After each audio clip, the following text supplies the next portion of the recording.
Jornada Nacional de Actualización en Registro y Llenado Electrónico del CMUT. Causas de defunción y CIA 2.0. A cargo del Dr. Gustavo Ángel Lima Telles. Hoy hablaremos sobre el certificado médico de defunción, algunas actualizaciones que pudieron haber, sobre la normativa internacional y nacional que nos atinge compartir el día de hoy, y experiencia profesional y formación profesional específica en el área, que ya lo ha compartido la licenciada Shaw. Hablaremos un poquito del marco normativo y lo que nos atinge fundamentalmente, hablar sobre el registro de las causas de defunción. Ya mañana o en la siguiente charla, pues hablarán del correcto registro en el sentido de los otros componentes, de las otras partes del certificado de defunción. Ya sea que los registren de manera manuscrita o de manera digital, esos componentes que ustedes van a ver, así de importantes como son todos los componentes, pero son fáciles de registrar. ¿Dónde se encuentra la mayor dificultad? ¿No? En encadenar las causas de defunciones, donde tenemos dificultades, y esto es un apartado muy importante que tenemos que aprender a realizarlo el día de hoy, ya que si bien el ministerio, los sedes y demás instituciones que se encargan de capacitar sobre el certificado de defunciones, sobre el registro electrónico en el SIAP, en el Sistema de Hechos Vitales, las participaciones que yo tuve en las capacitaciones, pues no han sabido resolver esta parte, ¿no? Simplemente ellos te capacitan en registrar en el sistema, pero no te enseñan el registro correcto de las causas de muerte, no te enseñan algunas connotaciones propias que tú puedes tener al momento de registrar, ni te enseñan a absorber dudas. ¿Por qué? Porque son profesionales que solo se encargan de molestar en el sentido de que tiene que estar bien registrado, tiene que estar llenado, no puede faltar nada, pero esta parte de las causas de defunción es lo que tenemos que tener en cuenta. Hay un marco normativo que a todos nosotros nos manda a que hagamos el certificado único de defunción. Ya sea que tú tengas un expediente clínico electrónico, un expediente manuscrito, el certificado de defunción va a formar parte de este expediente y esto es lo que tenemos que recordarlo, ya sea que estés en primer, segundo y tercer nivel. Y para el certificado de defunción, todos esos datos digitales en este sentido que vamos a tener con el registro electrónico del certificado de defunción, tienen que tener un marco normativo. Y hablando específicamente del certificado de defunción, vamos a hablar de la ley del registro de civil, la ley 3131, el Código de Ética Médica, el Reglamento General de Cadáveres y el Código Penal, que van a ser documentos normativos que nos van a permitir a nosotros llevar adelante esto. Vamos a repasar algunos de ellos para que ustedes puedan entender que la norma nacional nos manda a hacer esto, ya sea que lo hagas en un sistema electrónico o lo hagas de manera manuscrita. Entonces, la ley del registro civil en su capítulo 6 es claro al decirnos en su artículo 61 que sin que haya transcurrido 24 horas de lo consignado en la certificación del facultativo, se debe realizar la defunción en el registro civil, ¿no? Entonces, lógicamente, para esto se tiene que tener el certificado de defunción emitido por el médico, ¿de acuerdo? Donde existan médicos autorizados. Hoy en día, casi en todo nuestro territorio, hay médicos. Por lo tanto, en el artículo 63 nos dice que es obligación de todos nosotros extender el certificado de defunción, pero aquel facultativo que haya asistido en la última enfermedad al paciente, registrando el nombre, el apellido y demás situaciones propias del fallecido, ¿no? Estado, profesión, domicilio, hora de fallecimiento, todo eso tiene que estar constatado, lo dice la ley del registro civil. En su artículo 64, claramente nos dice también que se debe hacer mención en el certificado de fallecimiento, el día, hora de fallecimiento, nombre, edad, raza, profesión, esto ya le atinge exclusivamente al registro civil, pero de todos estos 6 componentes que tienen que llenarse en el registro civil, uno de estos puntos, el punto 4, es aquella situación, aquí lo dice, enfermedad que hubiera ocasionado la muerte, ¿no? Entonces, vean cómo la ley del registro civil exige que para que ellos extiendan un certificado de defunción civil, no lo puede hacer si no tiene el certificado de defunción médico, y que nosotros estamos en la obligación de hacerlo consignando, como dice aquí, la enfermedad que le hubiera llevado a la muerte. Que hablando ya del certificado, no es una enfermedad, sino es una causa, por favor, ¿no? Claramente también nos indica, ¿no?, que si la muerte ocurriera en un hospital, ¿no? Se debe solicitar la licencia de entierro, es decir, la autorización para poder enterrar a la persona. Lógicamente, tampoco esto va a poder ser adelante sin un certificado de defunción. Ahora, ¿qué es lo que pasa si se tiene una persona desconocida o es un cadáver cuya identidad no se puede comprobar? Lógicamente, aquí se debe realizar una autopsia, ¿no? Salvo que no existan o existieran indicios de muerte, se debe suspender la licencia de entierro. Lógicamente, ¿por qué? Porque esto se debe hacer, al considerarse muerte violenta, debe ser registrado y certificado por el médico forense conforme a norma. Para nosotros ya los médicos, la ley del ejercicio profesional médico 3131 nos habla de los documentos médicos oficiales y uno de estos es, lógicamente, como pueden ver ustedes aquí, el certificado de defunción. Y como dice aquí también, debe estar en resguardo y custodia del establecimiento de salud, porque estos documentos médicos oficiales son de uso exclusivo del profesional médico. Y en su artículo 12 nos dice que es, en la parte de deberes del médico, nos dice el parágrafo J, cumplir con el llenado de los documentos médicos oficiales, guiarse por protocolos oficiales. Si bien hasta el Ministerio de Salud te puede poner una norma como el curso de la OMS, de la OPS, del certificado de defunción, y está la norma del Relaxis también, que te dice cómo debes llenar, a nosotros los profesionales nos interesa guiarnos por protocolos oficiales. Por lo tanto, nosotros tenemos que utilizar la norma boliviana, porque nos dice nuestra ley 3131. ¿Verdad? En el inciso E, si se fijan, guiarse por protocolos oficiales por normas del Ministerio de Salud. Y si bien el ente rector es el Ministerio de Salud quien debe elaborar las normas y autorizar su difusión y todo eso, muchas veces solamente nos quedamos en las capacitaciones que dan los responsables, a los directores, pero no llega a la base. Solo se capacita a los médicos, jefes médicos, estadísticos, y luego a ellos se les da la tarea de que vayan a socializar al resto del personal. Y si ellos se quedan con dudas, imagínense cómo nos van a capacitar al personal operativo. Lo hacen por medios de las coordinaciones de redes, ¿verdad? Los sedes van a capacitar a los coordinadores de red, y los coordinadores de red, pues a los responsables de establecimientos, y se acabó. ¿Y qué pasa con el resto del personal? ¿Verdad? Y lógicamente es nuestro deber cumplir con el documento médico oficial que es el certificado de defunción. Por lo tanto, también nos dice el artículo 10 que debemos tener capacitación médica continua, ¿sí? Que define el Estado boliviano de manera obligatoria. Correcto, lo debemos hacer. Pero vayan ustedes a ver cuántas capacitaciones reales y adecuadas y buenas nos ha dado el ministerio, nos ha dado los sedes, nos ha dado los municipios.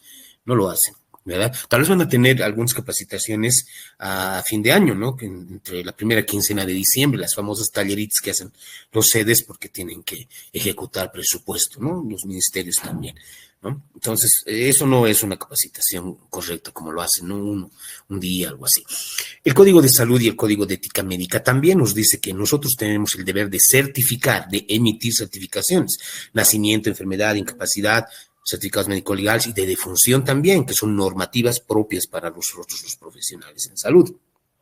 Y en su capítulo 18 claramente nos habla de las certificaciones médicas, exclusivamente el certificado de defunción, que debe ser redactado de manera clara, precisa, veraz, porque va a acreditar un acto médico que tú realizaste como profesional. Por lo tanto, estás obligado a extender este certificado de defunción, siempre y cuando hayas sido tú quien haya tratado al paciente. ¿De acuerdo? Por lo tanto, estamos obligados bajo el Código de Salud, el Código de Ética y Deontología Médica, de extender. Y aquí nos da un término, ¿no? Término de obligación. Dice, el médico está obligado a extender la certificación hasta 7 días después de haber dado alta al paciente, siempre y cuando el fallecido no hubiera sido atendido por otro médico en el momento de los sucesos. Aquí muchas veces dicen, yo hasta los 7 días nomás. Más allá no puede extender el certificado. Lo dice el Código de Salud, el Código de Ética y Deontología Médica. ¿Y qué pasa si viene a los 8 días? ¿No lo vas a hacer? ¿No? Primer vacío legal, digamos, ¿no? Estamos en la obligación de hacerlo. No porque venga 8, 9, 10 días después. Pueden haber circunstancias, ¿no? Y la cual tú te documentes y lógicamente te ampares documentalmente bien de por qué estás extendiendo pasado los 7 días. Y se debe hacer. ¿verdad? Se debe hacer.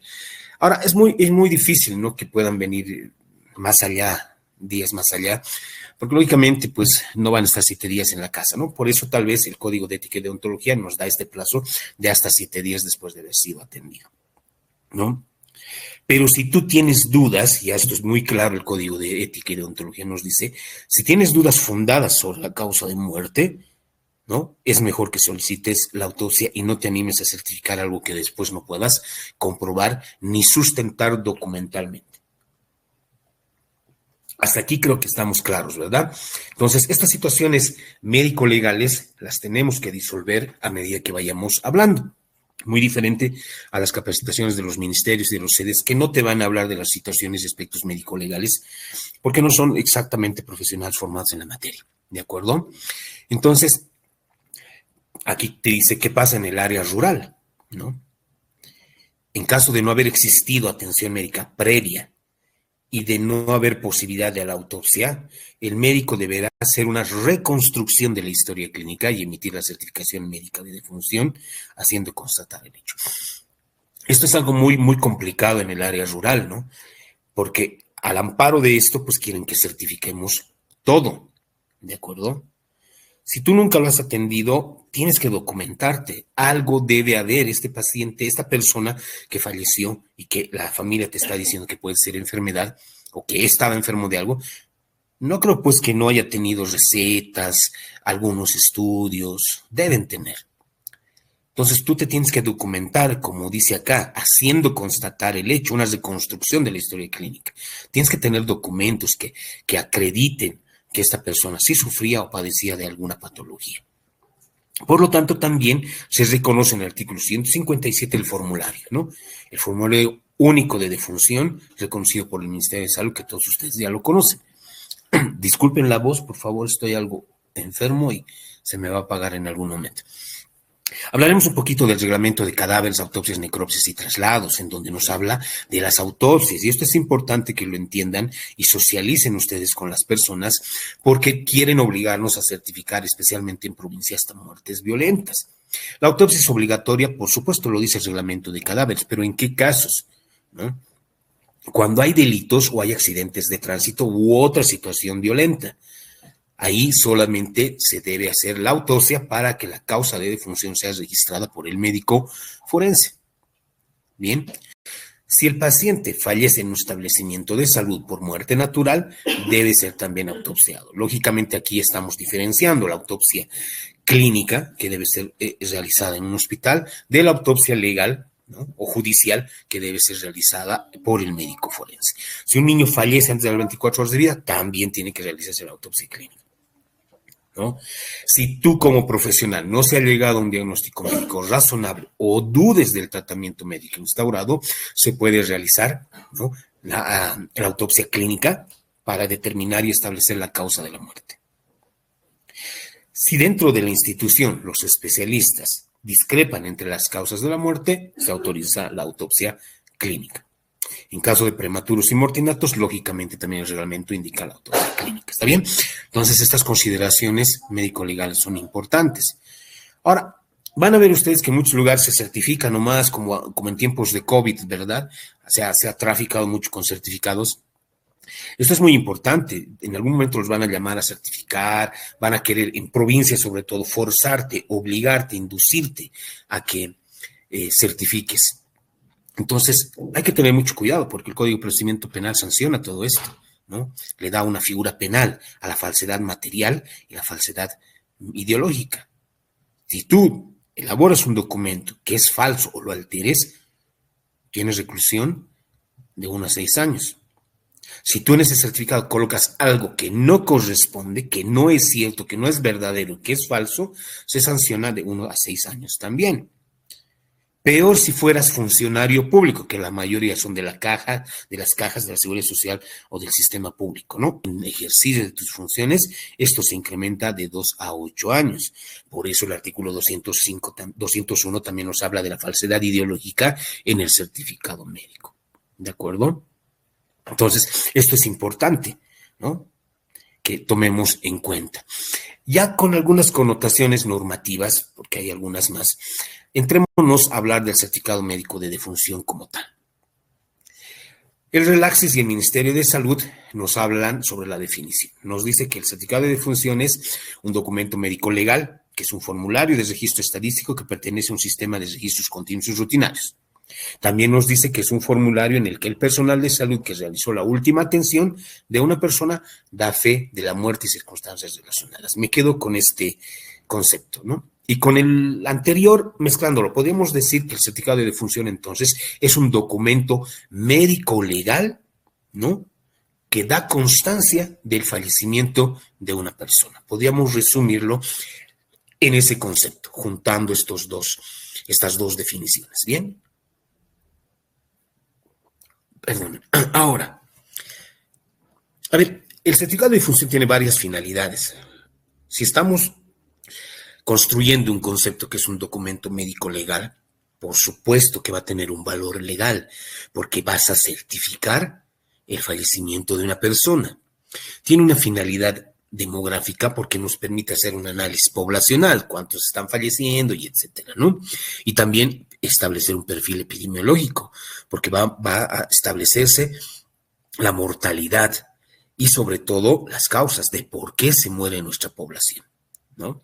Y es un documento administrativo porque finalmente le damos un destino al paciente fallecido, cerramos la historia clínica y también en la parte civil habíamos indicado de que ya no existe esta persona cuando ya con tu certificado de defunción se le extiende el certificado de defunción del registro civil como tal.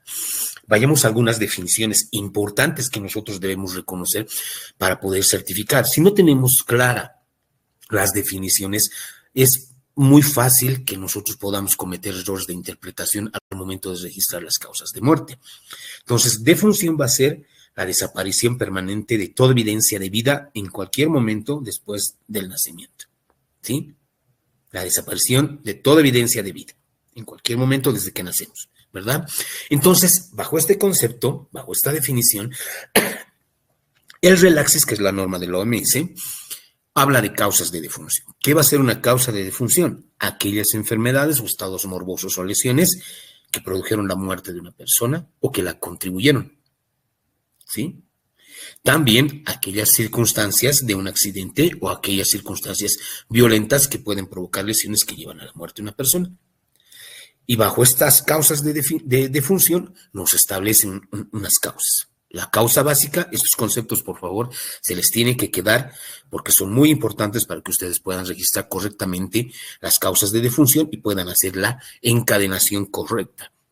La causa básica va a ser aquella enfermedad o lesión, fíjense, está en negrilla, que inició todos aquellos acontecimientos patológicos que finalmente van a llevar de manera directa a la muerte de una persona, ya sea patológicos, accidentales o violencia, ¿de acuerdo?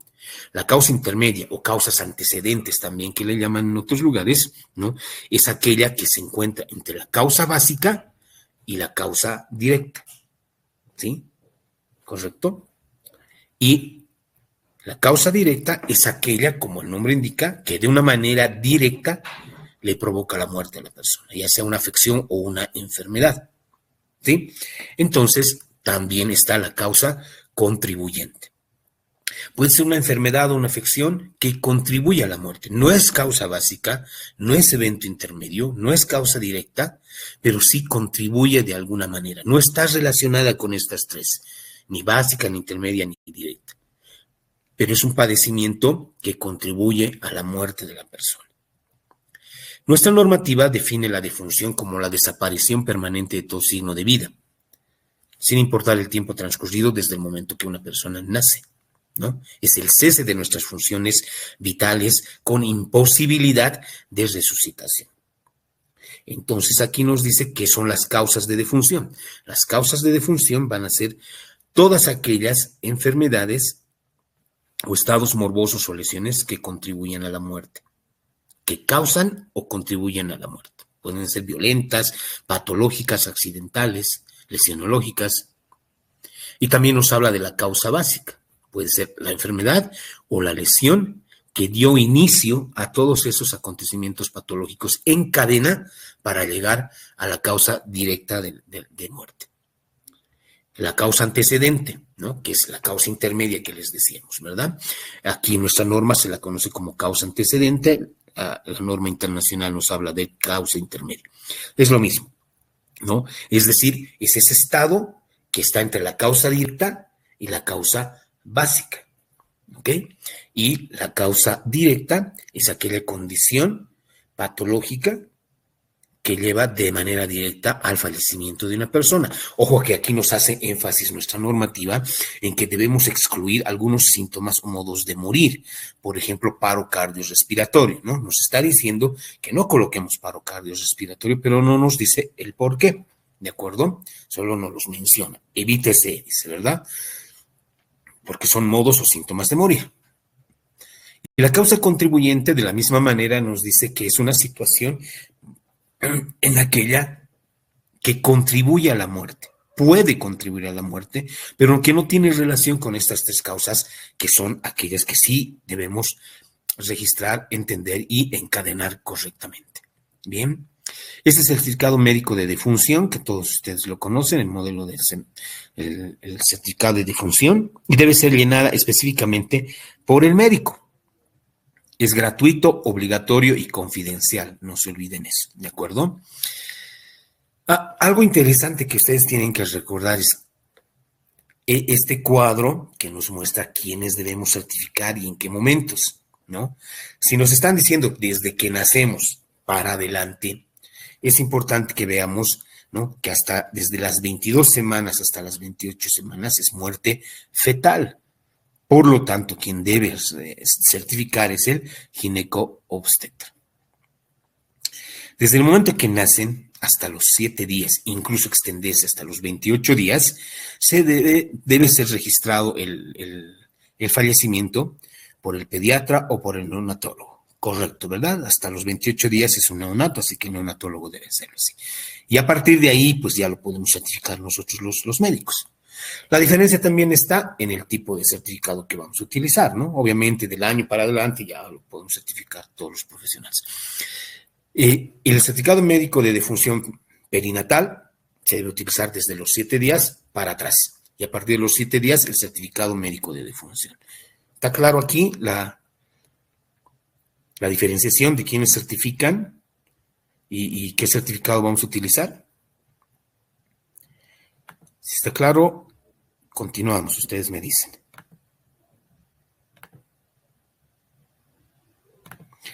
Bien.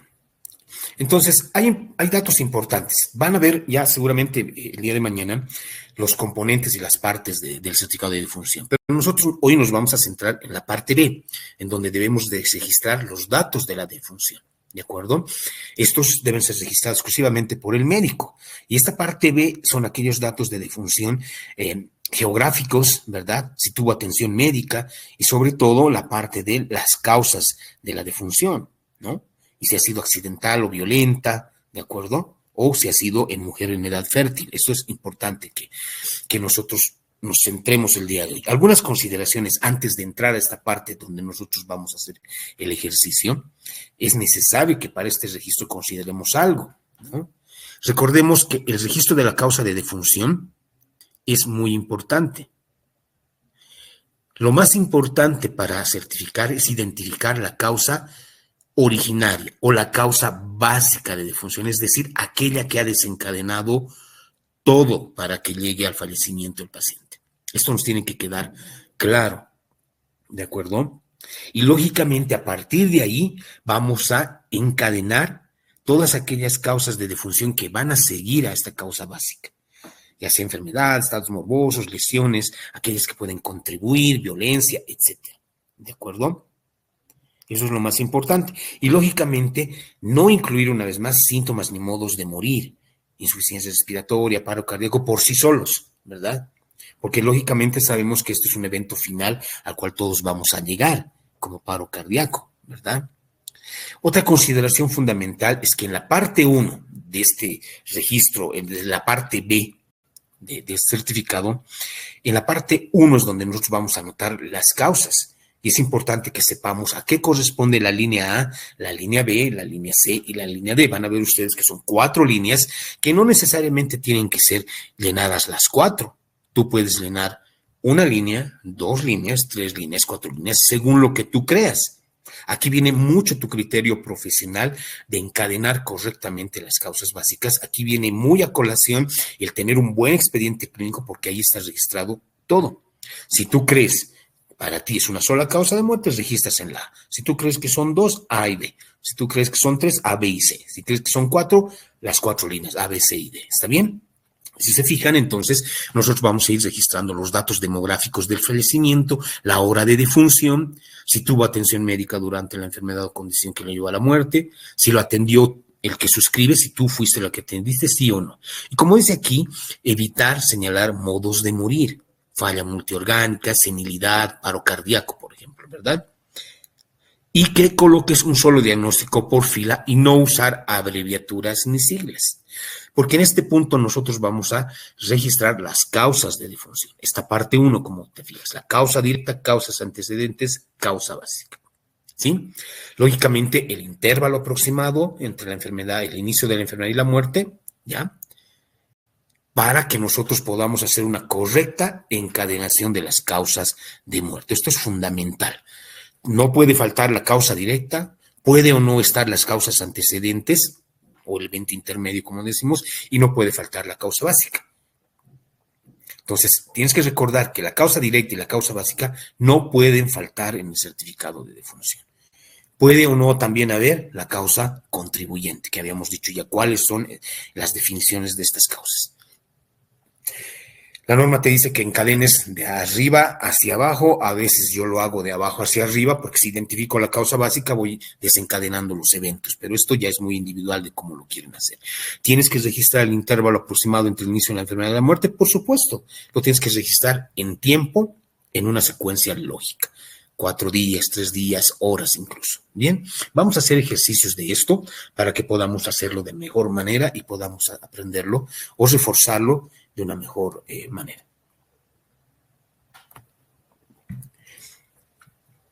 Bien, entonces, también el otro apartado que es fundamental que nosotros llenemos, si ha sido accidental o violenta.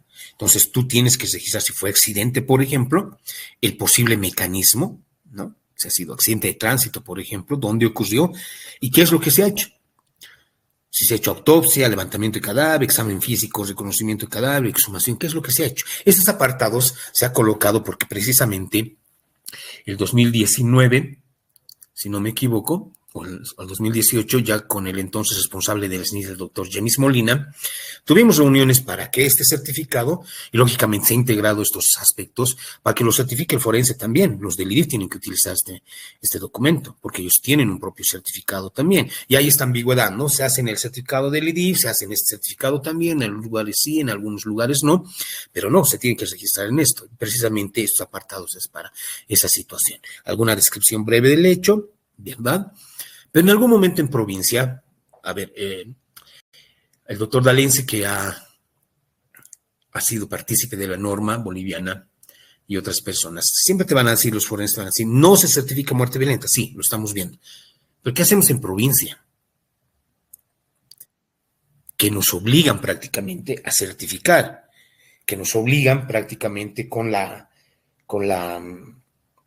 comunidad, con las autoridades, a que certifiquemos. Y a veces quieren, bajo presión social, que coloquemos lo que ellos creen. No. Hay que ampararnos bien, hay que documentarnos bien y registrar lo que estás haciendo, ¿de acuerdo? Lógicamente, si fue en mujer en edad fértil de 10 a 59 años, tenemos que especificar, ¿no? Si ha sido embarazo, parto, puerperio, posaborto, no todo esto, ¿no? Entonces, ¿quién certifica en la parte C? Ahí entran tus datos. Ahora, fíjense, para eso es el certificado. Ahí dice claramente que tienes que registrar quién lo está haciendo, ¿verdad? Cuándo, cómo, dónde, tu firma, etcétera. Pero ahí tiene varias casillas. El médico, la médica, el forense. En provincia, ante ausencia del profesional en salud, puede certificar la licenciada en enfermería, la auxiliar en enfermería u otro personal en sus palabras, lógicamente. ¿De acuerdo? Entonces, sí se puede hacer. ¿De acuerdo? Y recuerden entonces, certificado de defunción desde los 7 días para adelante, y hacia atrás el certificado de defunción perinatal, no se olviden. Entonces, esto que les decía, que si tú crees que es para una sola causa, suficiente que anotes en la línea A, porque en la línea A va a estar la causa directa y la causa básica, ¿comprendido? Entonces, si tú dices infarto miocardio, perfecto, registras con una sola línea y ahí está la causa directa y la causa básica. Recuerden, no puede faltar ni la causa directa ni la causa básica, ¿sí? Y le pones el inicio, tal vez en 1 hora, ¿sí? Por decir. Y eso te lo va a decir la familia o el relato de los que estuvieron ahí. Si tú estimas que son 2 causas, entonces tiene que estar la causa directa y la causa básica en 2 líneas, en la línea A y en la línea B. Entonces acá colocarás en la A la causa directa, la deshidratación severa y la enfermedad diarreica aguda. La causa básica es la enfermedad diarreica aguda, la deshidratación severa va a ser la causa directa. En 1 día se fue y 5 días con diarrea. Por ejemplo, ¿no? Estamos poniendo ejemplos para que ustedes vayan fijándose cómo más o menos debemos registrar. Si tú crees que deben ser 3 causas, por ejemplo, falleció por insuficiencia cardíaca congestiva debido a una insuficiencia mitral por consecuencia de una fiebre reumática. Entonces, la causa básica será la fiebre reumática, el evento intermedio, la insuficiencia mitral, y la causa directa, la insuficiencia cardíaca congestiva. A 20, 15, 3 años, ahí entra la encadenación también del intervalo de tiempo, ¿sí? Lógicamente, así más o menos deberíamos registrar como dice la norma. Pero la norma internacional también habla, el RELACE nos dice, nos da las directrices, la CDC también nos habla de lo mismo. La CDC también nos está hablando igual de la línea A, en la parte 1, fíjense que no debemos colocar, ¿no? Que debemos encadenar la línea A, la línea B, la línea C, evitando poner parada cardiorrespiratoria, como dice, no utilizar términos como insuficiencia respiratoria o paro cardiorrespiratorio, ¿no? Porque son modos de morir, como nos dice aquí, ¿no? Evitar. Entonces, está muy bien, la CDC también da las mismas directrices, igual que el RELACE, igual que nuestra normativa nacional, no solamente las normas internacionales, ¿no? La OMS ya te da estas directrices para los médicos certificadores, ¿no? Entonces, eso es importante. Una definición muy importante es la manera de morir, ¿no? Que puede ser natural o violenta o no natural. La natural es lógicamente por enfermedades y la no natural accidentales, ¿verdad? Envenenamientos, lesiones, violencia. Esas 2 cosas tienes que diferenciar tú, ¿sí? Las demás normativas. Miren, el Perú, Chile, México, por ejemplo, tienen las normativas actualizadas y hablan de lo mismo. Si ustedes descargan estas normativas, tranquilamente van a ver que es lo mismo, ¿sí? A ver, practiquemos un poquito porque estas son las consideraciones básicas que a nosotros nos va a servir para poder certificar. Hagamos un ejemplo y le digo al auditorio si pueden ir haciendo esto. El ejemplo número 1, a ver, tenemos una mujer de 50 años de edad que es admitida en el hospital, presenta vómitos con sangre, a su ingreso es diagnosticada de hemorragia por varices esofágicas e hipertensión portal. Además, es diagnosticada de cirrosis hepática hace 5 años y tenía una historia de infecciones por hepatitis B de 10 años de evolución y tras 3 días después de estar internada, fallece. ¿Cómo certificaríamos? Entonces, falleció de hemorragia de varices esofágicas. ¿Consecuencia de qué fue? De la hipertensión portal y su cirrosis hepática. ¿Qué más había? Hepatitis B. La hepatitis B la tuvo 10 años, su cirrosis hepática 5 años, hace 3 días se internó por hipertensión portal y varices esofágicas, ¿verdad? Entonces, miren, en historia clínica está todo. Tú solamente tienes que colocar eso y sabes que todo ha sido desencadenado por la hepatitis B. Esa es la causa básica.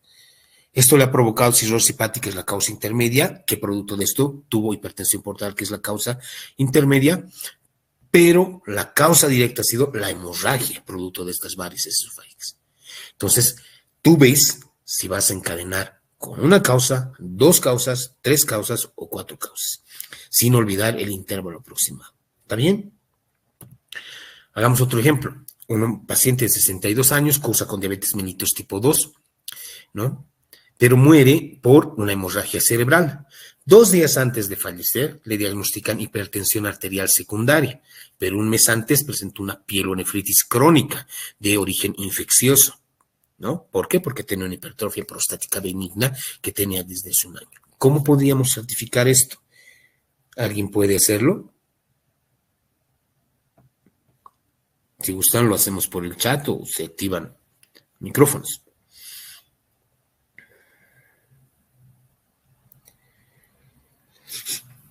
Del anterior, Nirvana nos decía hemorragia digestiva alta, sí, puede ser Nirvana hemorragia digestiva y cirrosis hepática, correcto, pero la hemorragia digestiva alta es muy general, ¿verdad? ¿No? Ahí, hemorragia digestiva alta, usted tiene que decir cuáles son las causas de hemorragia digestiva alta. Varices esofágicas es la más frecuente, ¿verdad? Shock hipovolémico, Stephanie, puede ser también como evento final, ¿sí? Hepatitis B, Nirvana en C, correcto, ¿no? Benedicta nos dice hipertrofia prostática, pero ¿dónde, Benedicta? ¿En cuál línea? A, B, C, D, ¿es causa básica, es causa directa, es evento intermedio la hipertrofia, Benedicta?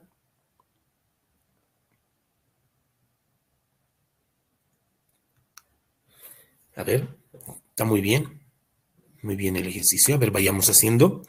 Entonces, recuerden que dijo que fallece por una hemorragia cerebral, ¿sí? Pero 2 días antes fue diagnosticado de hipertensión arterial. Y un mes antes, pielonefritis crónica de origen infeccioso, secundaria a una hipertrofia benigna de próstata de un año. Pero también cursaba con diabetes mellitus 2. Entonces, se ha muerto por hemorragia cerebral. ¿Por qué? Porque tuvo hipertensión arterial secundaria a pielonefritis crónica infecciosa por hipertrofia benigna de próstata.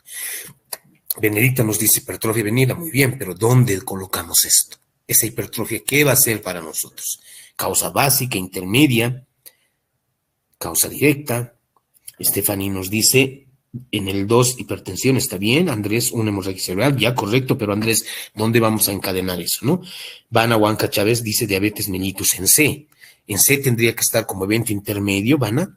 Recuerda que padecía de diabetes, pero no se ha muerto por su diabetes. Entonces, encadenamos de la siguiente manera. ¿Murió por hemorragia cerebral? Correcto. ¿Tiene hipertrofia benigna de próstata? Hace un año. La historia nos dice. Hace un mes cursa con una pielonefritis crónica de origen infeccioso. Hace 2 días, ¿verdad? Sufrió hipertensión arterial y en 1 hora murió por hemorragia cerebral. La causa básica que ha desencadenado todo fue su hipertrofia benigna de próstata. Producto de esto, la causa intermedia fue la pielonefritis, provocó una hipertensión arterial y una hemorragia cerebral como causa directa. La causa contribuyente, diabetes mellitus tipo 2. Esa causa contribuyente es cualquier otra entidad o patología que puede tener el paciente, puede contribuir a la muerte, sí, porque se puede complicar producto de su diabetes, correcto, pero no es la causa directa ni la causa básica de estos eventos que acabamos de ver. Es una causa contribuyente nada más, ¿no? Ahora, aquí no nos dicen cuánto tiempo tiene su diabetes, tal vez 20 años, 5 años, entonces eso también se tiene que colocar en el intervalo. ¿Estamos bien hasta ahí? ¿Sí? Sí, correcto, Nirvana. La diabetes va como causa contribuyente. Correcto, Juan Carlos. Así es. Bien. Entonces, 10 años de diabetes mellitus, ¿no? Muy bien. En 10 años, ¿no? Ya se complica.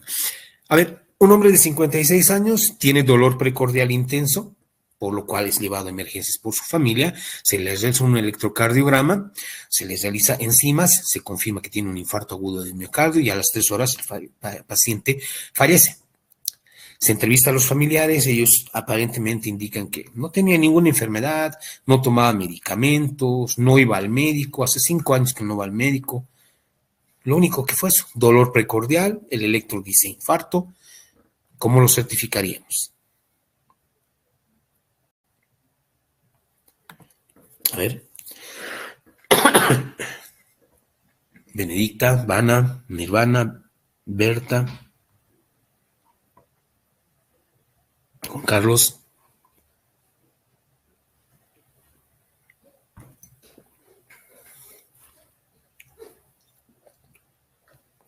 ¿Alguien? Benedicta nos dice, muerte por infarto agudo miocardio. Muy bien. Darcy también.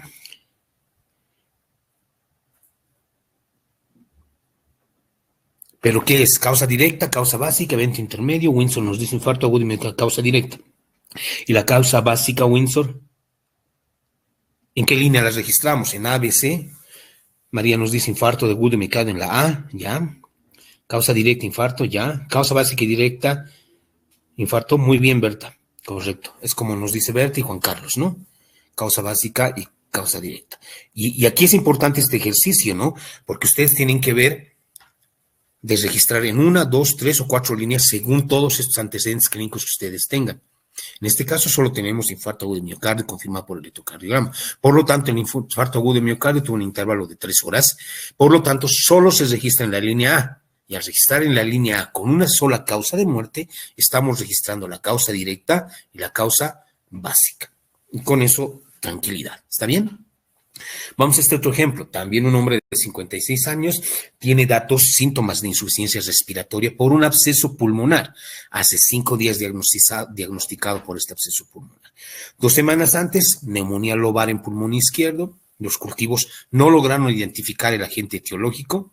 No había otra patología preexistente. ¿Cómo certificamos esto? Se los coloco otra vez, perdón, para que vayan haciendo el ejercicio. ¿Alguien se anima? Con 1, 2, 3 causas.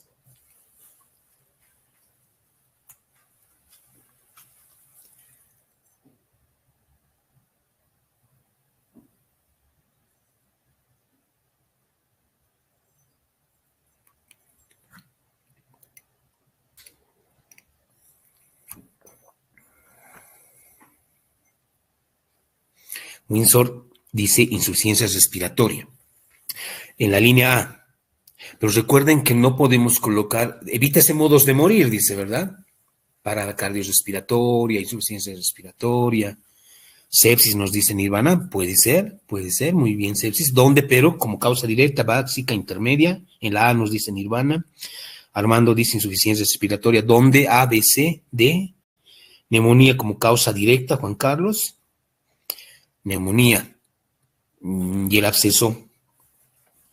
Muerte con síntomas de insuficiencia respiratoria en línea A. Pero no podemos colocar muerte con síntomas de insuficiencia, Benedicta. En la A, insuficiencia respiratoria, absceso pulmonar, Stephanie, ya, tibio. Berta, causa directa, insuficiencia respiratoria, causa básica, neumonía lobar, supongo que dice. Ya, puede ser, Berta. Absceso, causa intermedia, correcto, Juan Carlos. Absceso pulmonar, causa intermedia, muy bien. Nirvana dice B, absceso pulmonar, C, neumonía, muy bien. ¿Y la A, Nirvana, cuál sería? María Montero, hipoxia refractaria, puede ser refractaria, solo en A. Y en el resto, María, causa de insuficiencia respiratoria, neumonía 3 nos dice, muy bien, estamos bien, muy bien guiados. Sepsis nos dice Dali en A, B, absceso de pulmón y C, neumonía, ¿sí? Pero la clínica no nos dice sepsis, ¿no? Pero si tenemos datos podemos colocarlos. Cintia nos dice, causa directa insuficiencia respiratoria aguda, causa intermedia absceso pulmonar, causa básica, muy bien, Cintia. Dalcy, A, sepsis, B, absceso pulmonar, C, neumonía lobar, muy bien, estamos bien orientados. Ok, a ver, veamos. Insuficiencia respiratoria aguda, sí se puede colgar, no como evento solo, ¿verdad? Si tú pones insuficiencia respiratoria así y lo dejas, estamos entendiendo que la insuficiencia respiratoria es la causa directa y la causa básica, cuando no corresponden, ¿no? ¿Se está comprendiendo? No puede estar así. Algo ha llevado a esto. El absceso pulmonar, lógicamente, una neumonía lobar, porque tenía una neumonía lobar hace 14 días, 5 días estuvo con absceso pulmonar y finalmente fallece en 3 horas por insuficiencia respiratoria, ¿verdad? La causa básica la neumonía, la causa intermedia el absceso y la causa directa la insuficiencia respiratoria. ¿Algún evento contribuyente? No había, ¿verdad? A ver este otro ejercicio. Tenemos una mujer de 33 años de edad con un embarazo de 36 semanas que presenta hipertensión arterial elevada, 160, 115, tiene edema y proteinuria elevada también una semana antes de fallecer. El último día presenta convulsiones, presenta eclampsia y una hemorragia cerebral 12 horas antes de fallecer. ¿Cómo llenaríamos esto? Ustedes me dicen. Distrés respiratorio. Para el anterior ejemplo está bien, Juan Carlos, también distrés, ¿no?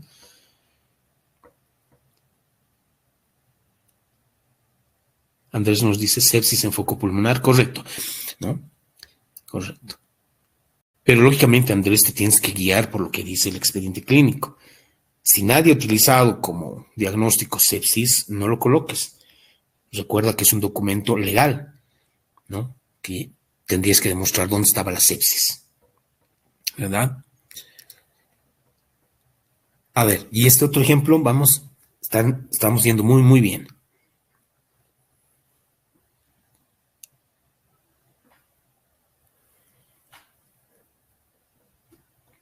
Vamos, María, Montero, Juan Carlos, Dalcy, han ido muy bien. María, a ver, A, hemorragia cerebral, B, eclampsia, C, embarazo de 36 semanas, tibio,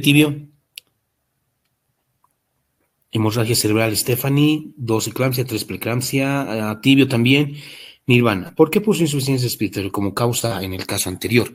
Porque es el evento final. En el expediente clínico solamente te van a colocar insuficiencia respiratoria. Aguda, lógicamente, ¿no? Porque este paciente seguramente estuvo intubado, ¿sí? Es el elemento final. No lo puedes dejar solo, Nirvana. Si tú colocas solamente insuficiencia respiratoria aguda, no puede ser causa básica y causa directa.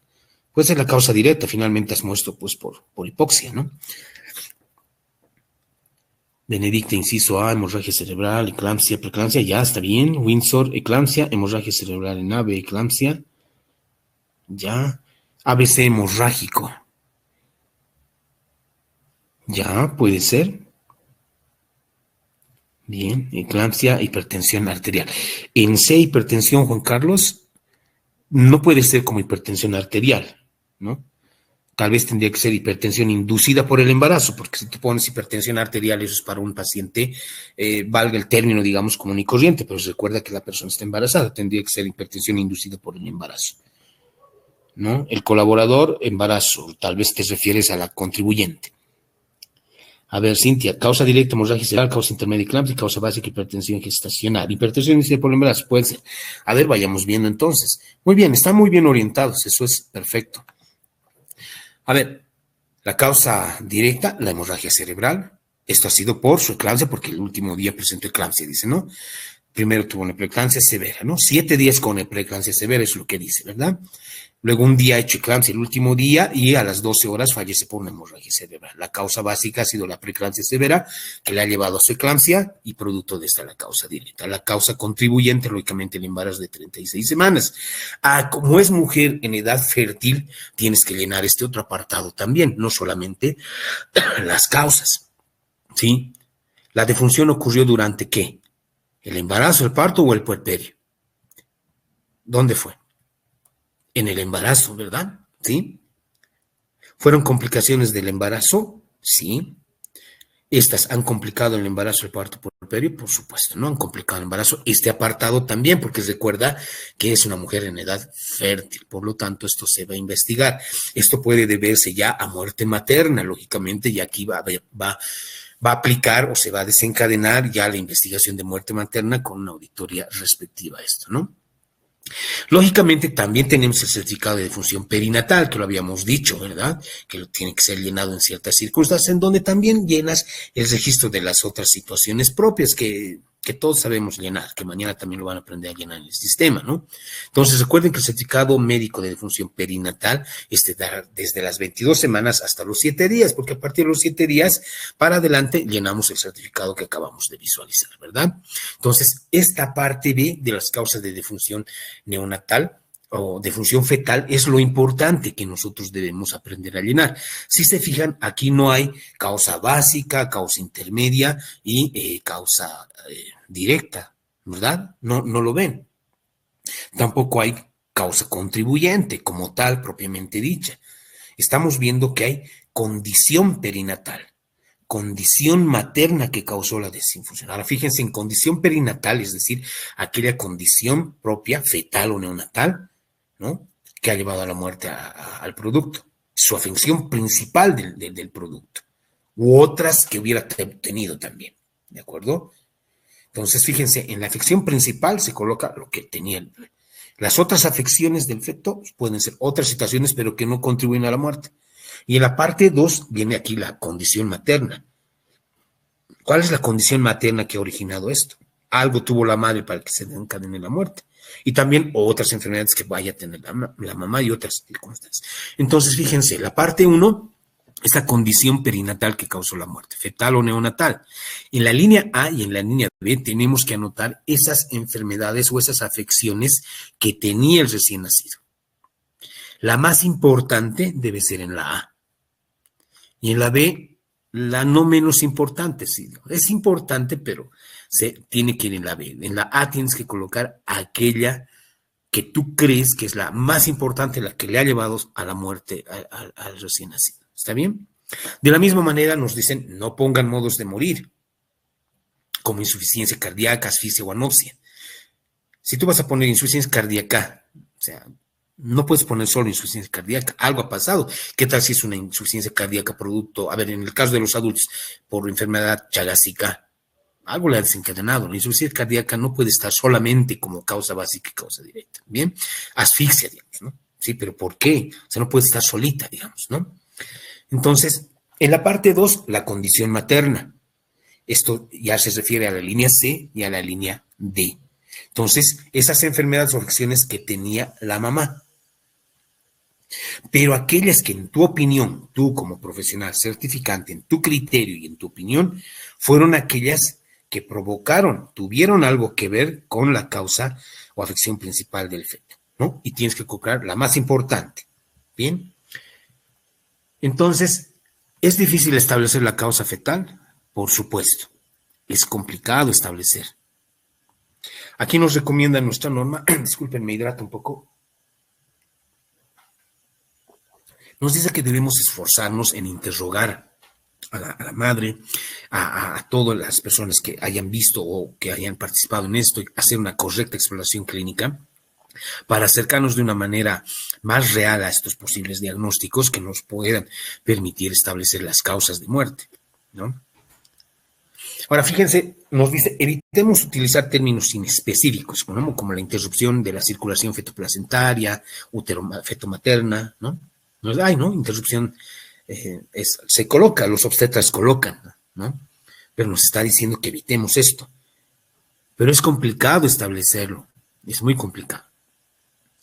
Las causas maternas, de manera general, ya se han fijado con el ejemplo anterior, ¿verdad? Preeclampsia, eclampsia, estas que va a tener la madre, ¿no? Desprendimiento prematuro de placenta, placenta previa, diabetes, hipertensión inducida por el embarazo, despoblación cefalopélvica, trabajo de parto prolongado, ¿verdad?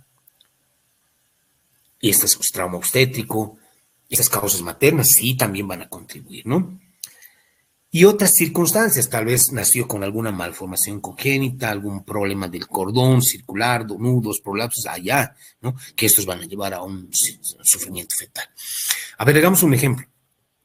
Madre de 20 años de edad, según digesta, tiene 37 semanas de gestación por fecha de última menstruación. Acude a tu centro de salud con un trabajo de 4 horas como trabajo de parto. Te indica que no, hace 8 horas, no percibe movimientos de su bebé.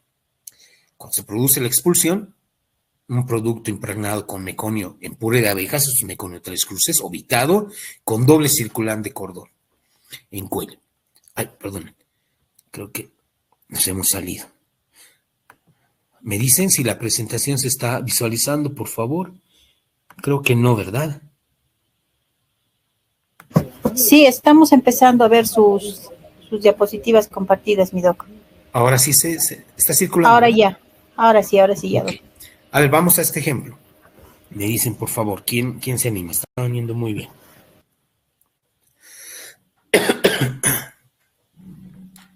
A ver, Benedicta, Cintia, Juan Carlos, Stephanie, que lo estaban haciendo muy bien.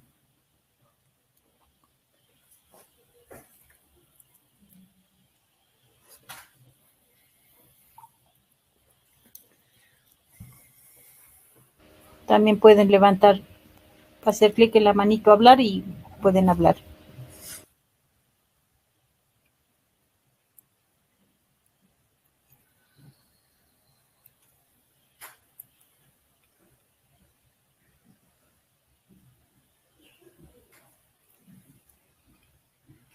El inciso A, óbito fetal. Inciso B, doble circular de cordón, Benedicta. Estás bien con el doble circular, pero el óbito se supone que ya está muerto. Óbito significa muerto, no es una causa directa, ¿no? ¿Cuál tú crees? Benedicta, inciso C, meconio, no, el meconio es producto de algo, ¿no? El meconio es la manifestación de un sufrimiento fetal, ¿no? El bebé empieza a eliminar sus heces, empieza a tragar sus propias heces, y es como sufrimiento fetal en A, María, ya, puede ser. Carla me dice, ¿qué hace el neonatólogo? Pues debe certificar. Eso es lo que debe hacer Carla Domínguez. Pero si no hay el neonatólogo, lo tienes que certificar tú. Stephanie nos dice sufrimiento fetal y doble circular. Sí, estamos bien, Stephanie. Elizabeth García, sufrimiento fetal, muy bien. Lo certificamos, ¿no? ¿Cuál es la condición fetal que le ha llevado a la muerte? ¿El sufrimiento fetal o el doble circular de cordón? ¿Cuál tú crees que es la principal?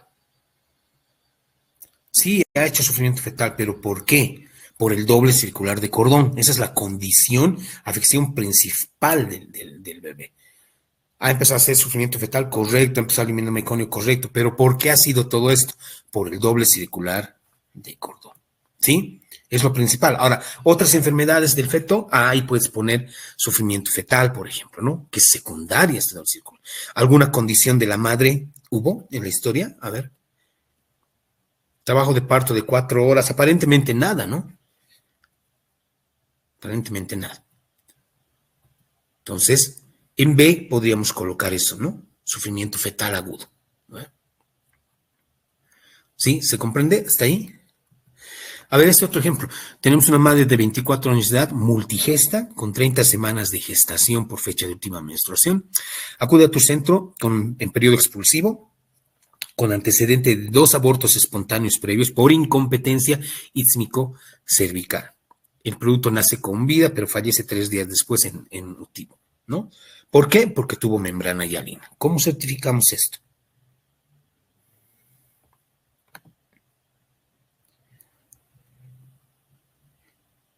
Muy bien, Emiliana y Elizabeth, doble circular de cordón, correcto. Pero tienes que especificar en A como la condición principal, ¿no? Y en B, como dice Rolando, asfixia, ¿no? Pero como sufrimiento fetal, que ahora se llama pérdida del bienestar fetal, creo, ¿no? En uno, membrana hialina, ya, Stephanie. Vamos el resto.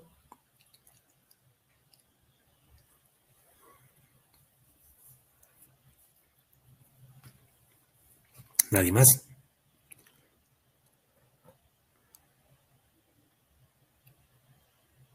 Solo Stephanie membrana. Entonces, enfermedad de membrana hialina es la principal que le ha llevado al fallecimiento, la condición. Pero ¿por qué ha sido todo esto? Por prematurez. ¿Sí? Es una afección, no ha sido relacionada directamente con la causa de muerte, lo que de manera directa la ha matado ha sido la enfermedad de membrana hialina. Entonces en la B puedes poner la prematurez, ¿verdad? Ah, hay una causa materna, correcto. Tuvo 2 abortos previos por incompetencia ítmico-cervical, ¿no? Entonces una afección de la madre también que lo puedes anotar ahí, porque ahí te da la causa, ¿no? Tenía incompetencia ítmico-cervical. Recuerda que esta incompetencia ha llevado a 2 abortos, en este caso le ha llevado a un parto prematuro, ¿verdad? También puedes poner parto prematuro, ¿verdad? O prematuro es como lo estamos colocando aquí, ¿verdad? Entonces ahí podemos ver que prácticamente en la historia clínica, en los antecedentes, en esas preguntas que nosotros vamos a hacer. RPM no, Elizabeth, porque la historia no te dice que hubo RPM, ¿verdad? Juan Carlos, básica prematura, está bien, pero no en básica, ¿no? Eso entraría en la segunda afección. Bien. A ver, otro ejemplo más. Madre de 21 años de edad, primigesta, te la refieren de provincia, con el antecedente de un parto domiciliario. Este parto domiciliario no fue atendido por personal de salud, fue hace 48 horas. Te llega un producto de 37 semanas de gestación por el examen físico, haces un capullo, te sale 37 semanas.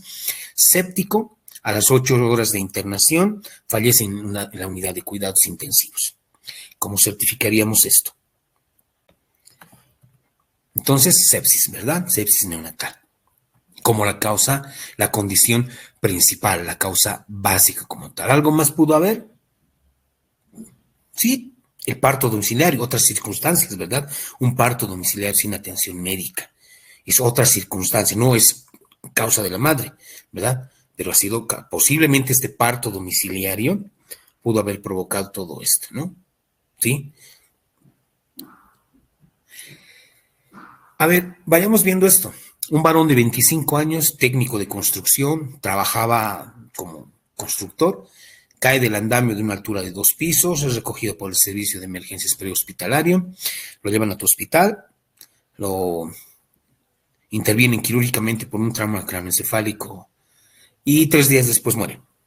¿Cómo certificaríamos esto? Pero como causa directa y la causa básica, María Montero dice edema cerebral, B, hipertensión endocraniana, trauma encefalocraniano. Podría ser, María, pero recuerda que primero que para que exista hipertensión endocraniana tiene que haber algo que aumente la hipertensión endocraniana, la presión intracerebral. Estarías hablando del edema, si no se controla, provoca hipertensión arterial, ¿verdad? Entonces no está bien encadenado sus reflexiones sobre eso. Jimena Mantilla, trauma encefalocraniano, en A. Entonces, doctora Mantilla, eso es trauma, es causa directa y causa básica. Benedicta, caída de altura, correcto, pero ¿dónde, Benedicta? Tibio, tibio, ya respondió mejor Benedicta. Carla, trauma craneoencefálico grave, ya, pero es directa, intermedia, básica. Una tumba TEC, Dalcy Gutiérrez. Esa terminología médica no la conocemos, Dalit, no hay tumba TEC. Defenestración, Jimena, no, defenestración. Porque hablamos de defenestración, pues cuando caes en un despeñadero, un barranco, es un término más forense. Trauma craneoencefálico, accidente laboral, ya, pero no es un término médico, Verónica. Darse llama de causa de accidente laboral, no es un término médico. Y vamos a hablar más adelante por qué. Caída de altura, TEC 2, muy bien, Stephanie. Caída de altura y TEC, correcto. Caída de altura, Petra, muy bien. Correcto, estamos bien guiados, solo un poquito más de... Entonces, ¿ha hecho edema cerebral? Correcto, ya puede ser, ¿no? Por un trauma craneoencefálico cerrado grave, por caída de andamio, ¿no? De 2 o 3 pisos de altura, creo, ¿no? Es la causa básica. ¿Cuál ha sido? Que se cayó hace 3 días, ¿no? De un andamio. Producto de esto se hizo un trauma craneoencefálico severo y producto de esto hizo edema cerebral, ¿verdad?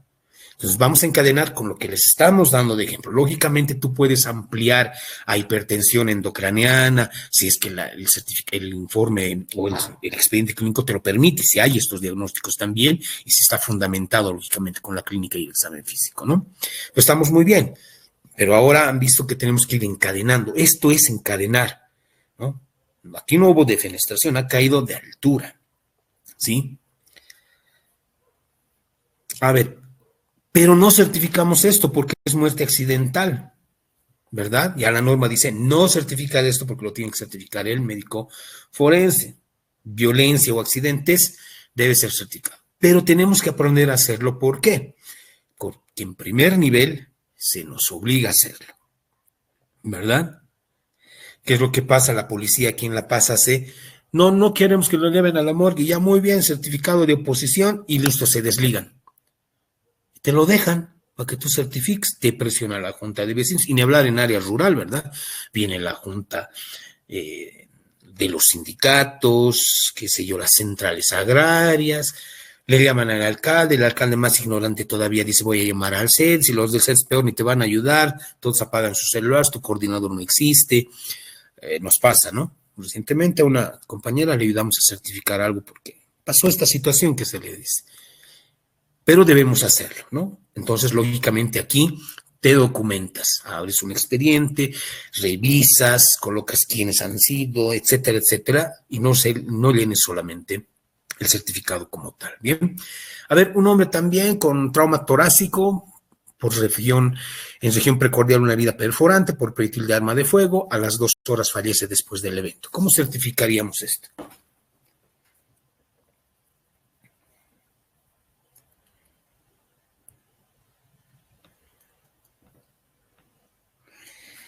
A ver, María Montero, si es accidente en tránsito, por supuesto, ¿no? Tienes que certificar qué es. La causa básica ha sido el accidente de tránsito, pero María, entre paréntesis, tienes que colocar qué era. era peatón, era pasajero, era conductor. Eso es importante que coloques también, María, en caso de que fueras, y te obliguen a certificar, ¿no? Como dice Petro, en provincia nos obliga a la policía a emitir, ¿no? No te pueden obligar, la policía no es nadie para obligarte, es autoridad, ellos tienen que hacer levantamiento de cadáver nada más. Sería interesante que hagamos un curso de las actuaciones médico-legales del personal de salud, ¿no? Ahí les hablaremos un poquito de qué cosas puedes y qué cosas no puedes hacer. La FELCC, ¿no? Peores, pues, son peores, son los primeros en vulnerar la norma, ¿no? Correcto, Rolando, certifica el forense, pero tienes que aprender a hacerlo porque te pueden en algún momento obligar a hacerlo, ¿no? La comunidad, la gente obliga. Se los digo porque a mí me ha pasado cuando yo trabajo en provincia. Viene el alcalde, como les digo, viene todo, y mi gerente me llama, hermanito, tienes que certificar nomás, cuidado a la comunidad. El doctor, no se puede, ¿por qué no me respalda usted que dice que la norma dice que no? Dalcy nos dice, trauma torácico. Correcto, Rolando, no certificamos, pero aprende usted a hacer la connotación, la encadenación correcta por si le tocar. Emiliana Leonor dice trauma torácico en A, pero es trauma, es directa, es básica, es intermedia, Emiliana Leonor. Dalcy en A, trauma torácico por arma de fuego, o sea, es igual, directa, básica. Carla Melissa Domínguez está en Facebook, correcto, o sea, es terrible, te van a grabar ese momento en vivo, en live vas a salir, ¿no? En live vamos a salir en ese momento, ¿no? Trauma torácico, nos dice la doctora Mantilla. B, herida por proyectil de arma de fuego. Sí, si quieres hacerlo con dos causas, correcto, doctora Mantilla. Trauma torácico, herida por arma de fuego, muy bien. Estamos correctos, muy bien. Perfecto, ¿no? Lógicamente. Pero puede haber un shock hipovolémico, sí, puede haber perforación cardíaca, sí, herida por proyectil de arma de fuego. Algo dice, ¿no? A las 2 horas después, ya. Depende qué diga el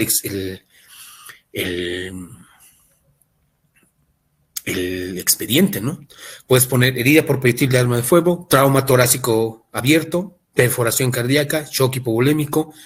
Tú puedes armar tu certificado, encadenar con 3, 4, 2 o 1 causa de muerte según lo que tengas, ¿verdad? ¿Sí? Podemos añadir un evento intermedio más que puede ser el trauma torácico abierto, perforante, ¿verdad? Se puede, ¿sí? Pero no certificamos porque también es muerte violenta, no es accidental, es muerte violenta, ¿de acuerdo? Lo hace el forense. Pero bajo lo que nos dicen los colegas que obligan, y es cierto, tenemos que aprender a hacerlos. Hasta hacen acta de oposición de autopsia, cosa que no corresponde. Pero en provincia, recuerden, es un poquito lo que se aproxima a tierra de nadie, ¿no? ¿Por qué es importante que hagamos estos ejercicios y estas connotaciones? Porque muchas veces nosotros incurrimos en registros incorrectos. Y esto es lo que tenemos que aprender a diferenciar. Si bien sabemos hacerlo ahora, muchos de ustedes están practicando o ya lo saben hacer y han registrado, en muchas oportunidades hemos registrado o tal vez alguien va a cometer la equivocación de hacer registros incorrectos. Uno de estos registros incorrectos es esto, el paro cardiorrespiratorio, dejarlo solo así. ¿Qué sería esto? Causa básica y causa directa, no corresponde. Es una de las causas más comunes de cómo se registra de manera incorrecta, ¿no? Ponen parada cardiorrespiratoria como causa básica y no es la causa básica. Si tú lo dejas solo en esa línea, estás hablando de que es causa directa y causa básica. Pero no te está causando el paro cardiorrespiratorio, no es el inicio de algo, es el evento final de algo. Por lo tanto, si tú colocas parada cardiorrespiratoria, no estás aclarando cuál es la causa básica de la defunción. Y si los registras solamente como causa única, ahí lo estás arruinando todo porque es causa básica y causa directa, ¿no? No corresponde, ¿no? ¿Por qué? Porque según el CIE, esto es un síntoma o modo de morir, ¿de acuerdo? Ojo con esto, ¿no? Ahora fíjense, falla multiorgánica, lo que nos decía. Por eso ahí en las causas de defunción dice, evítese modos de morir. ¿Por qué? Porque colocar solamente falla multiorgánica de la misma manera es una causa mal definida. Esta es un registro incorrecto y una causa mal definida es la falla multiorgánica, porque también la estás registrando como causa única. Por lo tanto, es impreciso porque algo ha llevado también a esta falla multiorgánica. Hay pues causas subyacentes que te han desencadenado esta falla multiorgánica. Si bien, digamos, por la falla multiorgánica ha fallecido, pero ¿qué es lo que ha desencadenado esto? Entonces es bien impreciso también. Si bien el otro era un modo de morir, este es un diagnóstico impreciso, ¿de acuerdo? Por eso es una causa mal definida. Fíjense aquí, estamos este ejemplo. Una mujer atendida en el servicio de emergencia a las 22 horas con un cuadro de hipotensión arterial, una hemoglobina de 7 gramos por decilitro, un volumen globular de 28%, con dolor en la palpación en el abdomen distendido, matidez abdominal del decúbito. A las 23 horas de internación les realizan una laparotomía, se le transfunde 2 unidades de paquete globular, ¿no? Y durante la cirugía presenta parada cardiorrespiratoria. Y en la laparotomía se constata que había un embarazo ectópico roto. Y fíjense, ¿qué les parece esta certificación? Paro cardiorrespiratorio en A, shock hipovolémico en B y abdomen agudo en C. El intervalo horas, sí, lógicamente. Miren, ni un día es, ¿no? 22, 23 horas. ¿Qué opinan sobre esta certificación? ¿Tienen alguna observación? Berta dice, y si fallece en domicilio por vejez, la senilidad, puedes colocar senilidad, pero es bien impreciso, es una causa mal definida, ¿no? Entonces, algo ha pasado con este paciente, podía tener algo, es posible, es posible. Petra, cuando fallece en el traslado, enseguida vamos a hablar de eso, Petra, enseguida hablamos. ¿Qué opinan de esto? Te pueden decir que ha fallecido Berta porque en domicilio por viejito, pero eso a ti no te consta. Y como hemos comenzado al inicio, si tú tienes dudas, no le creas a la gente. O sea, especial si son viejitos. ¿Por qué? Porque por herencia, la gente mismo, los familiares mismos los terminan lo sacan de esta vida, ¿no? A mí me pasó, les digo, por experiencia esto, me llevaron a certificar a un lugar, y bueno, pues viejito, ¿no? Y lo trasladaron de su cuarto a un lugar donde supuestamente, entre comillas, él dormía, que era un cuartito de adobe, en colchones de paja y sin luz, como para que yo no pueda ni siquiera ver nada, ¿no? Pero como tenemos ese sentido de investigadores, hemos pedido luz, hemos pedido todo y hemos establecido signos de violencia, así que no certificamos. A, shock hipovolémico, ya. B, abdomen agudo, ya. Y C, embarazo ectópico. Muy bien, Petra. Excelente análisis. Correcto, como dice Petra. ¿Por qué? Porque si bien está bien, ¿no? La forma correcta era esa, ¿no? Esta, ¿verdad? ¿Por qué? Porque si bien fue abdomen agudo, el hallazgo, ¿cuál ha sido? El embarazo ectópico. Si no se hubiera hecho la parotomía, ya, pues como abdomen agudo se queda, ¿no? Pero en este caso fue embarazo ectópico roto, shock hipovolémico y puedes poner falla multiorgánica, pero ya no se queda así solo, ¿verdad? ¿Sí? Pero algo interesante aquí, que lo que ya ha desencadenado todo eso se lo ha visto en la cirugía, que ha sido el embarazo ectópico roto, ¿no? Entonces, puedes jugarte con esto. A ver, veamos esto. Paciente 23 años, parturienta, tercera gestación, un aborto, un parto, 10 controles prenatales desde enero. A las 2 horas de su internación tiene una historia de gestación con 40 semanas en curso, un trabajo de parto, presentación cefálica, dilatación cervical de 6 centímetros, una presión de 110/60, un producto a las 5 horas con 45 minutos del mediodía, a las 8 horas se detecta hemorragia posparto, sometida a histerectomía subtotal, fallece a las 9 horas con 40 minutos del postoperatorio.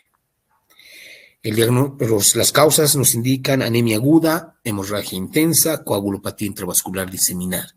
¿Qué dicen ustedes?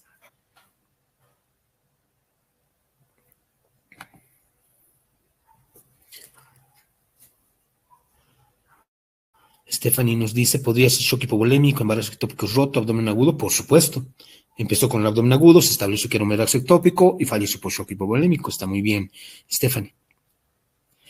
Petra, shock hipovolémico, abdomen agudo, embarazo ectópico roto. Al revés, Petra. Como lo ha encadenado Stephanie, estaría mejor, porque no ha venido directamente con el embarazo ectópico. Eso ha sido un hallazgo intraoperatorio. Ha venido inicialmente con abdomen agudo. En la laparotomía se estableció el embarazo ectópico y está desencadenado en el resto de los eventos. ¿Qué dicen de este? Y en B, anemia, al revés tal vez, porque la hemorragia posparto le ha llevado a la anemia. Stephanie, shock hipovolémico, coagulopatía intravascular, ya. Stephanie, y llenar el reporte de mujer, correcto, eso sí, Stephanie. Claro que sí. ¿Qué no se ha considerado aquí? Se ha omitido la coagulopatía porque es un cuadro grave de hemorragia puerperal, ¿no? ¿Sí? Entonces, así debería ser, ¿no? Primero fue la hemorragia puerperal. Esto es lo que ha desencadenado la coagulopatía y el shock hipovolémico. Entonces, las causas son importantes. Fíjense, primero ellos han puesto la coagulopatía, luego la hemorragia y la anemia. No, fue primero la hemorragia lo que apareció. Eso te ha desencadenado la coagulopatía intravascular diseminada, ¿no? Y finalmente un shock hipovolémico, ¿no? Porque era una hemorragia. Entonces, a veces hacemos esta encadenación incorrecta de las causas. Algunos aspectos legales que tenemos que considerar, de los que ya inicialmente hemos comentado al inicio, los que hemos ido comentando en este proceso, es que nuestra normativa, por ejemplo, no tiene flujogramas de atención de cómo debemos certificar. Y sería interesante que sus establecimientos de salud ustedes establezcan flujogramas como estos que tiene el Perú, en donde, en Buenos Aires, en donde nos dice cómo deberíamos proceder, ¿no? ¿Qué pasa, no? Si fallece en más de 24 horas, ¿no? ¿Va a necropsia clínica o autopsia clínica o va al Ministerio Público? ¿No? Entonces, si han pasado más de 24 horas, le haces autopsia clínica y ¿quién certifica? El médico que ha realizado la autopsia hospitalaria, ¿no? ¿Sí? Si no se estableció el examen, el diagnóstico de la muerte, tiene que ir a la autopsia y certifica el forense, ¿verdad? O si está el tratante, certifica el tratante. Si no está el tratante, está el médico de turno, quien certifica el médico de turno. Por ejemplo, estos programas y esta información no está clara en nuestra normativa y debería ser así. Si fallece un paciente en tu hospital, ¿no? Muchos médicos no quieren certificar. No, yo no soy el tratante. ¿Verdad? Ha fallecido en tu guardia, tú estás de guardia. Por lo tanto, tú debes certificar, porque tú lo has atendido finalmente. Has asistido a la parada cardiorrespiratoria, si eres médico de guardia de piso o médico de emergencias. ¿Verdad? Si no está el tratante, certificas tú. Entonces, estos flujogramas que tienen otras normativas, no los tenemos en nuestro país. Por eso va, y les hablo con causa, cuando yo estaba como director del IDIF, fallece mi tío en el hospital de clínicas y uno de nuestros profesores, ya yo llego cuando estaban haciendo la segunda reanimación, ¿no? Y en la tercera reanimación, pues ya era complicado. ¿Quién lo estaba haciendo? El residente. Fallece. El internista estaba en emergencias. Como sabes cómo funciona el clínicas, ¿no? Y se niega a hacer la certificación indicando que no es el tratante. Por favor, está de turno usted. Y es más, se le dice que él debería estar reanimando, no el residente, porque él está de guardia. Y sabemos que en las clínicas el internista de guardia se hace cargo de emergencias y sala de internación. Y ahí que no lo voy a hacer, que no me corresponde, y que sean para usted, le dice uno, ¿no? Y como siempre, nosotros los médicos desconocemos las normas y hablamos cualquier barbaridad, ¿no? Cualquier barrabasada decimos que nos puede complicar la situación. Entonces, estos flujogramas es importante que ustedes en sus establecimientos los desarrollen para ver quién va a certificar. ¿Por qué? Porque ¿quién sufre? La familia que necesita el certificado. Según te vas a ganar criterios de la familia, amedrentamientos, etcétera, etcétera, ¿verdad? Por ejemplo, aquí nos dice, incluso en emergencias, ¿quién lo hace? ¿Verdad? Así se pide autopsia clínica, pues el que hace la autopsia clínica, si no, pues el médico de emergencias quien debe certificar bajo este flujograma bien establecido, ¿verdad? Ahora, si es muerte violenta y todo eso, tiene que pasar nomás al Ministerio Público para que se haga la autopsia respectiva. ¿Qué pasa si es en domicilio? ¿No? ¿Sí? Si tenía un médico tratante que era de tu hospital, certifica el médico tratante. O puede certificar el médico de su jurisdicción. Puede ir a un establecimiento y decirte, doctor, sé que usted no atiende, pero aquí están los certificados, sus informes médicos, sus laboratorios, sus radiografías, y todo coincide, tú revisas, y como dice la norma al inicio, ¿no? Haga esa reconstrucción clínica, la ley decía, ¿verdad? Que hagas esa reconstrucción clínica y puedas certificarlo. En caso de que tengas duda y sea muerte violenta o definitivamente tienes dudas, pues al Ministerio Público para que sea el forense quien certifique. Ya lo dice, ¿no? Pero como es ambiguo en nuestra norma y no dice muchas cosas, a veces interpretamos de una mala manera y no sabemos qué hacer, ¿no? Entonces, sería interesante plasmar estos flujogramas. Durante el traslado, por ejemplo, ¿qué dicen las normas internacionales, no? Si hay hoja de referencia, ¿quién certifica? el médico de guardia del establecimiento que recibe la certificación. Es lo mismo que dice nuestra norma, por ejemplo. Antiguamente, el CMU decía, la anterior guía del 2005, que certificara el médico que está refiriendo. ¿Por qué? Porque es en mi establecimiento el fallecimiento, asiste en ambulancia, porque es mi ambulancia, ¿sí? Pero ahora la guía de hechos vitales nos dice que quien certifica es el médico que recibe el paciente, siempre y cuando tenga la hoja de referencia. Igual que en los argentinos, como dice aquí, ¿no? ¿Está bien? Entonces, es importante nosotros que conozcamos esto, ¿no? Nosotros tenemos que haber comprobado la muerte y extenderlo de acuerdo a nuestras normativas vigentes. Eso es importante, ¿no?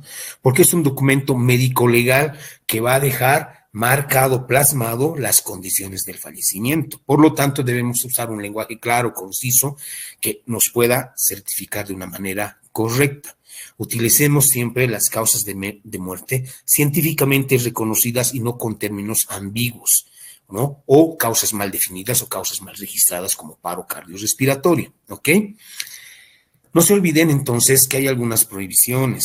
No podemos certificar muerte violenta, ¿de acuerdo? Muertes accidentales, pero hay que aprender a hacerlo porque lamentablemente provincia es tierra de nadie, ¿de acuerdo? No certifique si tienes duda razonable, ¿de acuerdo? Pero es viejito, pues, Samuel, ¿no ve usted? Está piel y huesos. No será una caquecia, qué sé yo, una desnutrición crónica severa, ¿verdad? Busca signos de violencia, documéntate para respaldar una certificación que estés haciendo. Muerte súbita tampoco, no te consta, eso lo tiene que hacer el forense. Si tienes dudas porque has muerto en domicilio sin asistencia médica, tú no sabes, así que no lo hagas, ¿no? Si ingresa una persona fallecida a tu establecimiento, tampoco certifiques, llama a la FELCC y que lo haga el forense, que hagan el levantamiento de cadáver y que lo haga el forense, ¿no?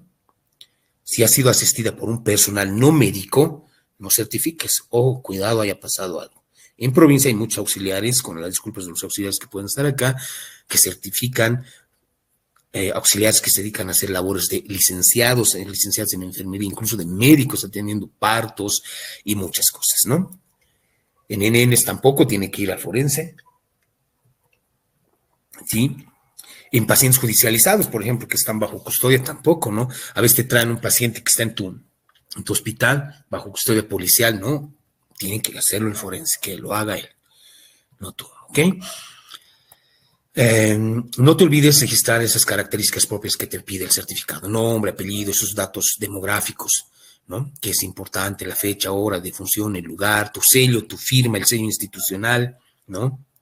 Si registra en qué tipo de ambiente estás haciendo, público, seguridad social, privado, tú como tratante, y lógicamente es gratuito el certificado, ¿no? Entonces, lógicamente podemos tener dudas, tenemos diferentes puntos de vista, lógicamente, sí, pero si cumplimos la normativa, no vamos a hacer incumplimientos y vamos a actuar y debemos actuar con la velocidad. Por eso es un uso correcto. Recuerda que ahí estás plasmando un acto médico al momento de certificar. Por lo tanto, este debe estar apegado, médico legalmente hablando, al Alex Artis. Y el Alex Artis te dice cómo debes hacer esto. ¿Está bien? Entonces, recuerda esto. Es un acto médico, estás certificando la muerte, por lo tanto puedes tener alguna responsabilidad administrativa, penal o civil si no lo haces correctamente, ¿no? En algunos lugares te dicen muerte natural, pues la vejez. ¿Será que es por senilidad? Tendrías que documentarte muy bien, ¿no? Y lógicamente no certifiques la muerte violenta. A ver, entonces, muerte sospechosa de criminalidad, lógicamente no lo debes hacer, ¿no? Porque la norma es taxativa, ¿no? Quien viene el certificado es el médico, quien firma y da cumplimiento a esto es el médico, en caso de muerte natural. En caso de muerte no natural, es el médico forense quien debe registrar todo esto. ¿Sí? Es importante que sigamos un flujograma, que tengamos un flujograma que nos diga cómo debemos hacer, si es muerte natural o es muerte violenta, ¿no? Y cuál flujo debemos seguir y quién debe certificar, eso es importante. Ahora, de que puedes cursar el curso virtual, les vamos a dejar por medio de la fundación la guía de este curso virtual sobre el correcto llenado de función de la OMS. ¿ya? Y también la guía de hechos vitales de nuestro país, ¿no? Ustedes pueden escanear este QR o entrar a estos dos enlaces y tranquilamente pueden pasar este curso que les da un certificadito virtual de 8 horas más o menos, así está, ¿no? Les da ejemplitos y tú tienes que llenar, les hace un par de preguntitas y en 30 minutos ya terminaste tu curso y te dan tu certificado digital, ¿sí? Pero hay algunas connotaciones propias de esto. Hay diferencias entre nuestra norma internacional y nuestra norma nacional. Entonces, hay dos cosas que tenemos que recordar. Hay algunas situaciones en que tú que registras algo, pero no se puede identificar con claridad la enfermedad o la condición que le llevó a la muerte. Cuando registras una causa muy vaga, que no cumple los requisitos para parecerse un diagnóstico preciso, o surgen porque no hay adecuada información, o que no tienes en términos generales, que no te refleja, ¿no?, la clínica propia del fallecido, esas son las causas mal definidas, porque tú pones un término y pues no te dice si es de verdad una enfermedad o condición que le ha llevado realmente a la muerte. Por ejemplo, muerte súbita, y tú no especificas a cuál será de origen cardíaco, por ejemplo. O a veces colocamos muerte inexplicada, muerte indeterminada. Eso es una causa mal definida, que en algún momento hasta los forenses han colocado, ¿no? Cuando no se puede establecer la causa, muerte en estudio. Es una causa mal definida, muerte indeterminada. ¿Por qué? Porque no se ha podido establecer, ¿no? No tienes una causa que pueda hablarte con claridad si ha habido alguna enfermedad o condición que le ha llevado a la muerte. Esa es una causa mal definida, que esto sí te lo habla la norma del relaxis, no nuestra norma, por ejemplo.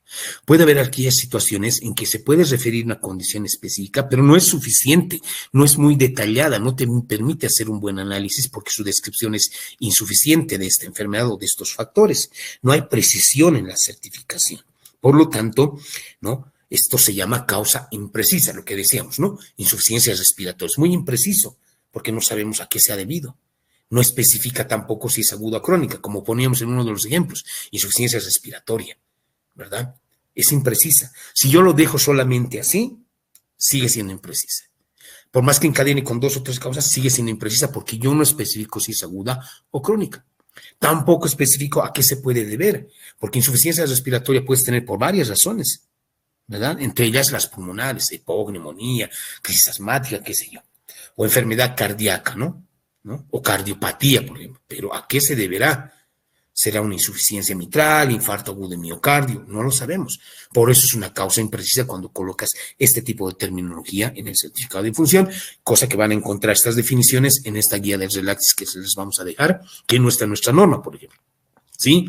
Y nuestra norma, pues no te la especifica así como tal, pero esta norma sí te muestra toda esa relación con el código CIE-10 incluso, ¿no? Si te fijas, aquí está la descripción de causas imprecisas y causas mal definidas. Ya tienes esta guía para que tú puedas ver qué cosas no deberías colocar. Ahora sí puedes colocarlas siempre y cuando encadenes con el resto de las causas que habíamos visto el día de hoy. Nuestra norma no tiene estos aspectos, pero sí nos habla de algunas generalidades que acaban de preguntar. ¿El médico debe certificar en el certificado de defunción? Sí. ¿De manera gratuita en cada muerte? Sí. ¿Donde ocurra el fallecimiento? Sí. Para bolivianos y extranjeros. ¿Sí? En caso de que alguien muera fuera del país y es repatriado, también tenemos que certificar, porque no te lo van a mandar con certificado. ¿Sí?